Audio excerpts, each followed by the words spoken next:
রহমতুল্লাহি আলাইহি যে পুণ্যভূমি আমাদের হাতে তুলে দিয়েছিলেন, সেই পুণ্যভূমিতে এসে আমাদের 7 বিভাগের জাতীয় সমাবেশ সমাপ্ত করার সময়ে আপনাদের সাথে মিলিত হতে পেরেছি। আমরা পলাশীতে রক্ত দিয়েছি, কেবল বন্দরে রক্ত দিয়েছি, বালাকোটে রক্ত দিয়েছি, 47 সালে রক্ত দিয়েছি, 52 সালে রক্ত দিয়েছি, 71 সালে রক্ত দিয়েছি, 90 সালে রক্ত দিয়েছি, পিলখানায় রক্ত দিয়েছি এবং শাপলা চত্বরে রক্ত দিয়েছি, সর্বশেষ জুলাই আগস্টের বিপ্লবের মাধ্যমে রক্ত দিয়েছি। আর রক্ত দিতে চায় না, তাহলে কি করব? জুলাই আগস্ট বিপ্লবের স্লোগান ছিল কারারয় লৌহ কপাট। বলেন পরটা কি?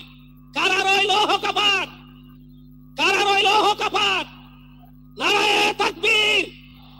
এই স্লোগানের মাধ্যমে জুলাই আগস্টের বিপ্লব প্রমাণ করেছিল শতাব্দী থেকে শতাব্দী কাল যেই রক্ত জড়িয়েছি, যেই রক্ত বিসর্জন দিয়েছি, আর রক্ত দেব না। রক্তের ফসল এখন উঠাবো ইনশাআল্লাহ। প্রিয় উপস্থিতি, এই রক্তের ফসল উঠাবো আগামী নির্বাচনের মাধ্যমে। তাগুত শক্তিকে 54 বছরের এই যে ফ্যাসিস্ট শাসকদেরকে পরাজিত করে মদিনার সনদের আলোকে কোরআন সুন্নাহর সংবিধানের মাধ্যমে দেশ শাসনের ম্যান্ডেট দেব ইনশাআল্লাহ। প্রিয় উপস্থিতি, আমরা আগামী নির্বাচনের মাধ্যমে রক্তের প্রতিশোধ নেব। পার্লামেন্ট হবে কোরআনের, সংসদ ভবন হবে কোরআনের, জাতীয় সংসদ হবে কোরআনের, সচিবালয় হবে কোরআনের, দেশ শাসন হবে কোরআনের আইনে।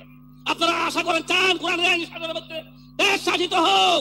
তাহলে সুতরাং আগামী দিন ভোট ব্যালট বিপ্লবের মাধ্যমে জুলাই আগস্টের বিপ্লব যেভাবে সফল করেছেন, সেইভাবে গণভোটের মাধ্যমে জুলাই সনদকে কার্যকরী করার মাধ্যমে জাতীয় সংসদ নির্বাচন করে আগামী দিনে ইসলামের পার্লামেন্ট কায়েম করবেন, এই প্রত্যাশা ব্যক্ত করে আমি আমার বক্তব্য এখানে শেষ করছি। সবাইকে প্রাণ ঢালা অভিনন্দন জানিয়ে বক্তব্য শেষ করছি। নাসরুম মিনাল্লাহ ওয়া ফাতহুন করিম। আসসালামু আলাইকুম ওয়া রাহমাতুল্লাহি ওয়া বারাকাতুহু। সংগ্রামী সিলেটবাসী, এ পর্যায়ে আপনাদের সামনে গুরুত্বপূর্ণ বক্তব্য নিয়ে আসছেন বাংলাদেশ খেলাফত মজলিসের সংগ্রামী নায়েবে আমির, বর্ষিয়ান রাজনীতিবিদ মাওলানা রেজাউল করিম জালালী।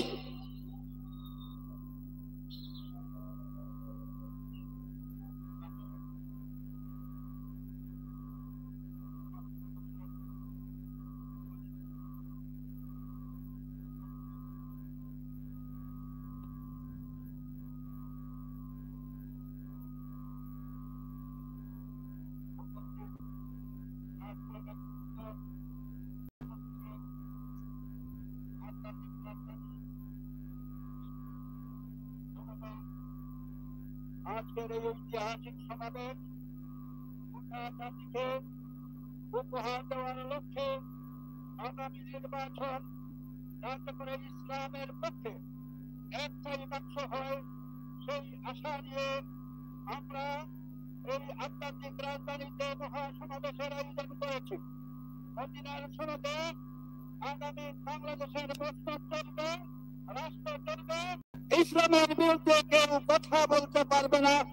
এ পর্যন্ত দেশের জনগণের চাহিদা, এই পর্যন্ত যারা ইসলামী রাজনীতি করেন আর জোটের বাইরে আছেন, আপনারা দেশের মানুষের চাহিদা পূরণ করার লক্ষ্যে একত্রিত হওয়ার চেষ্টা করুন। আগামী দিন এই বাংলাদেশ ইসলামের বাংলাদেশ হোক। সবাইকে ধন্যবাদ জানিয়ে আমার বক্তব্য শেষ করছি। আসসালামু আলাইকুম।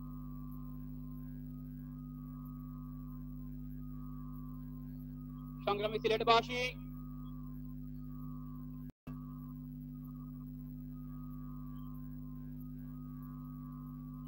সংগ্রামী সিলেটবাসী,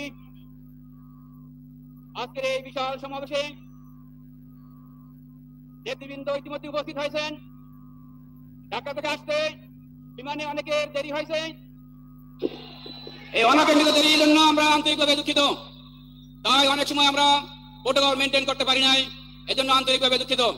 সংগ্রামী সিলেটবাসী, আজকের এই ঐতিহাসিক সমাবেশে এবারে গুরুত্বপূর্ণ বক্তব্য রাখবেন ইসলামী আন্দোলন বাংলাদেশের অন্যতম প্রেসিডিয়াম সদস্য সৈয়দ মুসাদ্দিক বিল্লাহ আল মাদানী। সৈয়দ মুসাদ্দিক বিল্লাহ আল মাদানী। আসসালামু আলাইকুম ওয়া রাহমাতুল্লাহ। ঐতিহাসিক সিলেট আলিয়া